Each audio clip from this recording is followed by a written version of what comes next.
Getting the best gear for your dream build is aim of every endgame player. The whole gearing system is complex, and I'll try to explain it to you in as simple way as possible.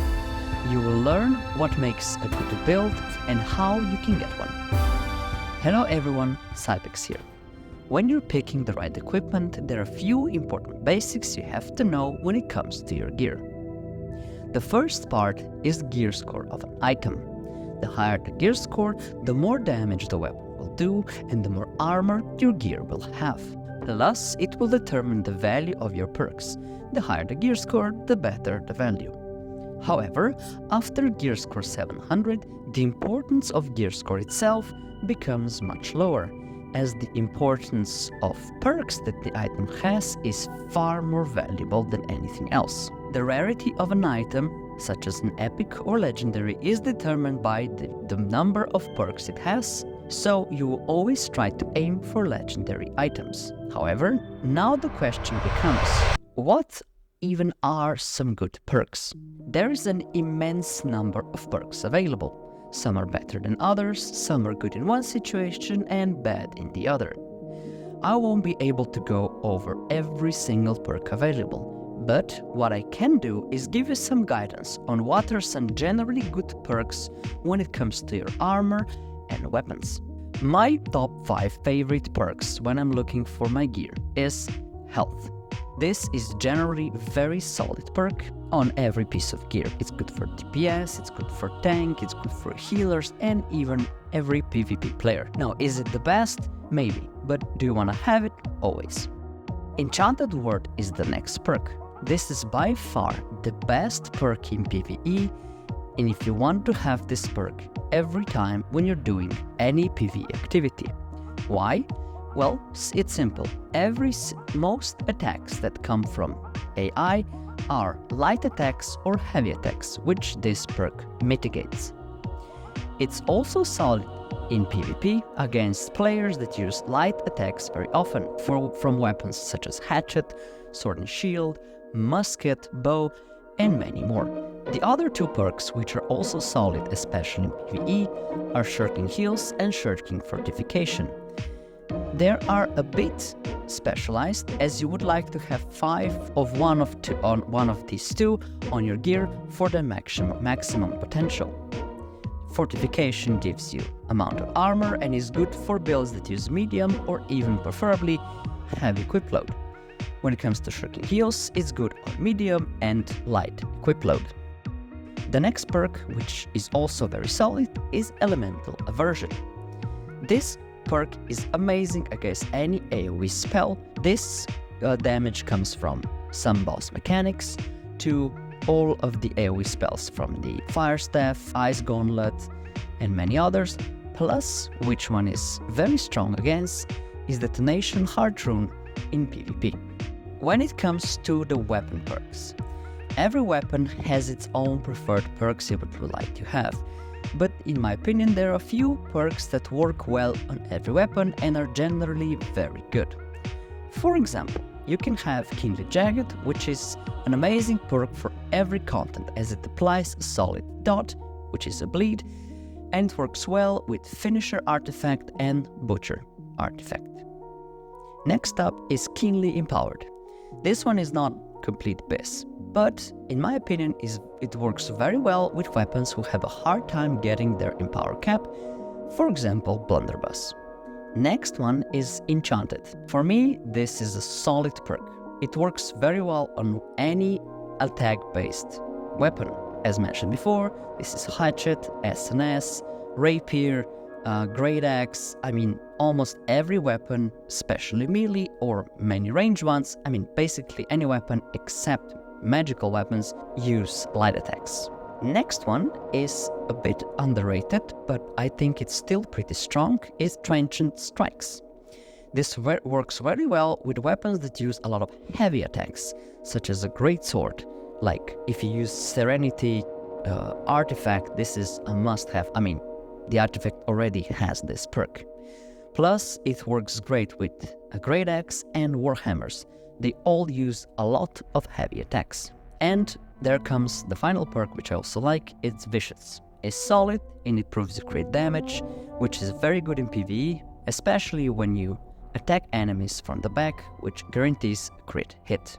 A lot of weapons also use their weapon-specific perks, but they're very dependent on your build, but many of them are a key when you're using your weapon. When it comes to your jewelry, there are a few very good perks you need to have on your gear. For the amulets, the main thing is that you will want to have is a set of protection perk depending on what content you do. For example, you're doing a Gorgon's raid.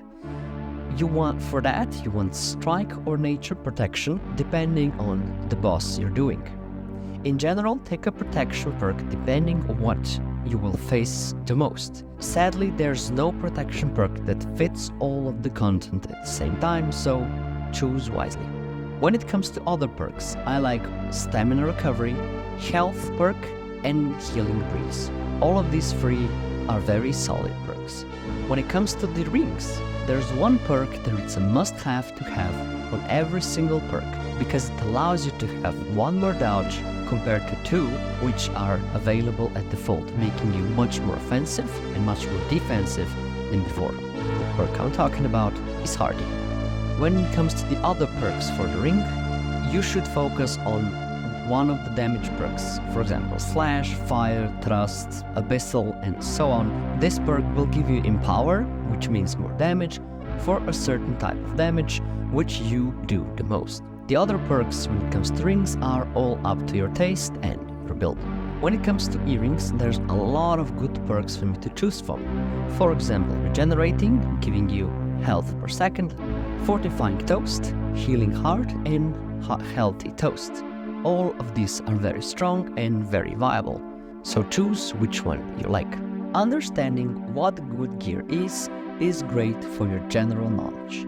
But the main question remains how you can get your equipment. In a nutshell, the gear can be crafted, it can be named gear, and it can be a random drop. I will go over everything you have to know, from what it takes to craft your gear, to how you can upgrade your name gear, and what are some of the best ways I have found to get random drop gear.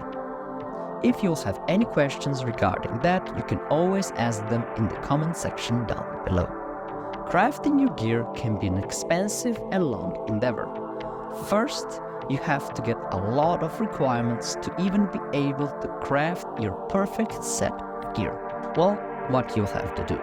First, you'll have to get a max level of your trade skill of choice, for example, armoring. Then you'll need some crafting gear, some food, and trophies, which will all increase your gear score of your crafted item.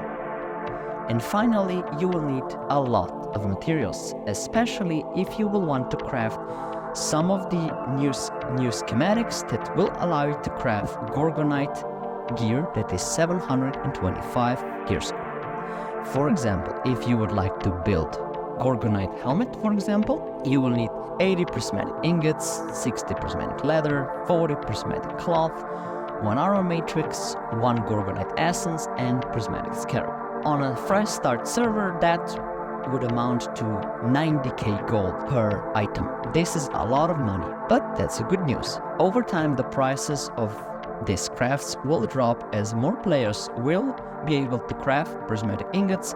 However, the demand will also go up, but the prices will generally drop over time.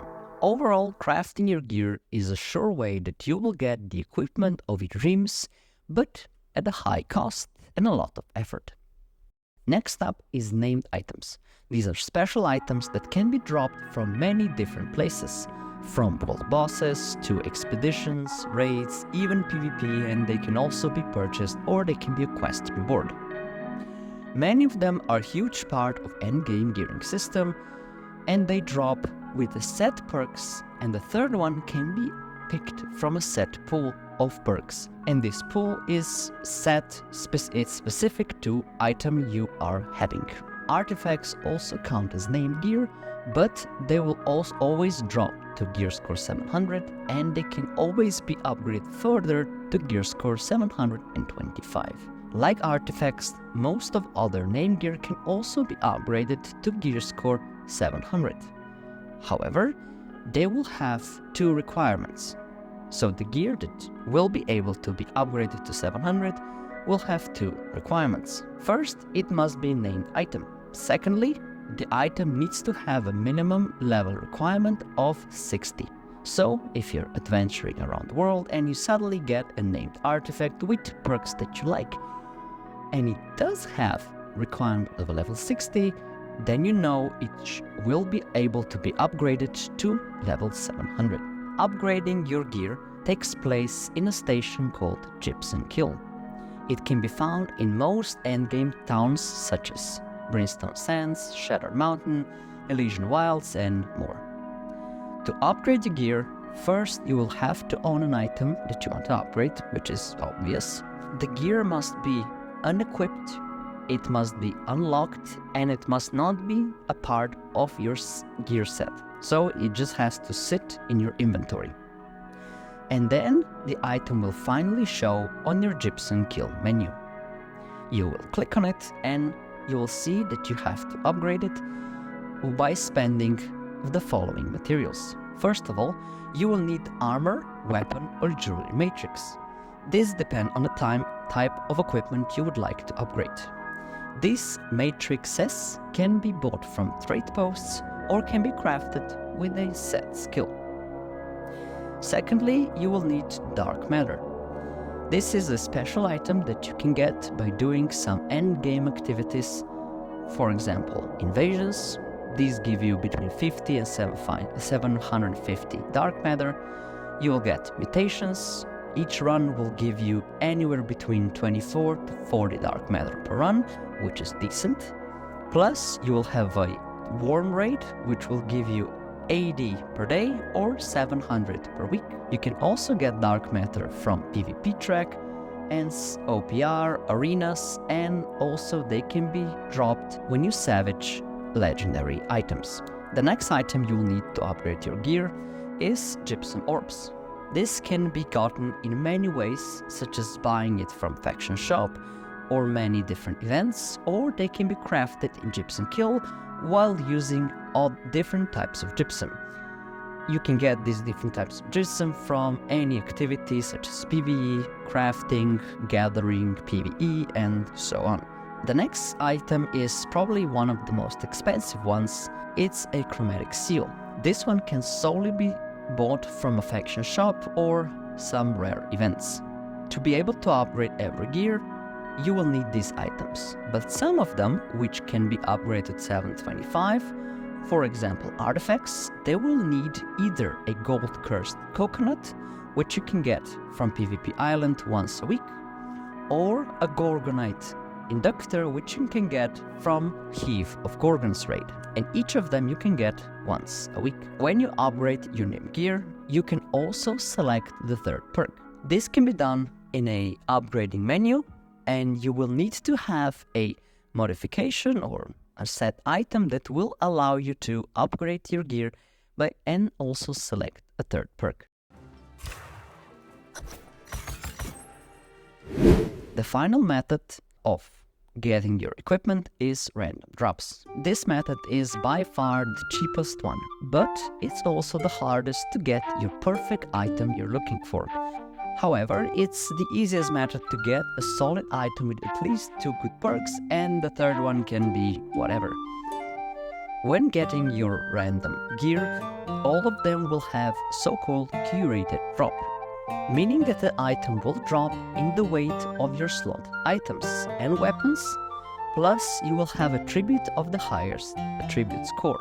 For example, I have slotted a heavy helmet, and my highest gear score is, let's say, Constitution. So all of the helmets that will randomly drop will be heavy and will have a tribute of Constitution.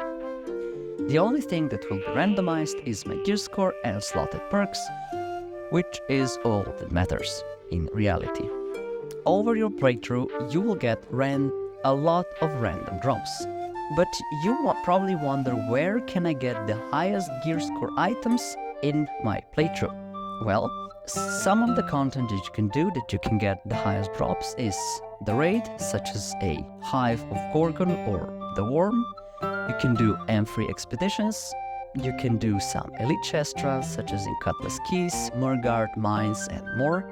But they can also be dropped from PvP sources such as PvP Track. Many of gold cursed crates will give you very good gear, but it's basically a gambling. You will be able to buy chests with mythic doubloons in PvP Island in Cutlass Keys. Overall, getting a solid gear is easy and quick process, but it will take a lot of time to get your dream build up and running. So take your time, study on what is good and what is not, and enjoy this whole process. This has been my take on complex gearing system in New World. If you have any questions or any tips that you feel, then feel free and post them down below. If you have found this video valuable, then leave it a like and subscribe for more, as more of such guides are coming in the future. Now have a great day and goodbye.